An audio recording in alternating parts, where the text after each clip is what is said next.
Hello, welcome to Lloyd Land Rover Stockton. My name's Sam. Today we have a superb example of a Range Rover Velar in stock. This one in particular is a D200, that's 2-litre diesel, and they call this one the Edition.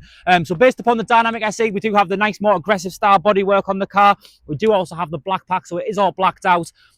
Black lettering, black grille, surround sensors on this car. And again, if you just follow me around, Mr. Cameraman, we will see that we do have the gloss black alloy wheels on this vehicle.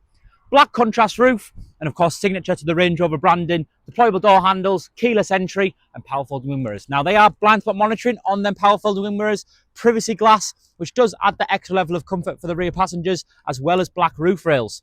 Now looking into the back, we've got a really good sized boot on Range Rover Velar, extra storage space underneath there, and of course the option of folding the seats down in a 60/40 split. Rear view camera on this vehicle as well. So really easy to park, and you will see that we've got the light Oyster interior with the Ebony Alcantara duo. Lots of leg space for the rear occupants, Meridian audio in this car. If you are into your music, sounds brilliant.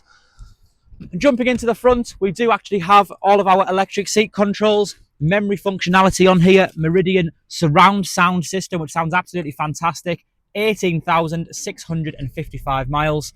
We've got a digital dashboard, heated steering wheel, 2 screens on here with our wireless Apple CarPlay, Android Auto, all of our seat heating, climate controls on the vehicle as well, storage space, and then finally we do actually have a fixed panoramic roof on this vehicle. So again, this is a D200 Edition, Range Rover Velar, finished off in the beautiful metallic or Firenze Red. Now if you do have any further questions on this car, you can give us a call. My name's Sam. You can call us on 01642 644 444. Thank you.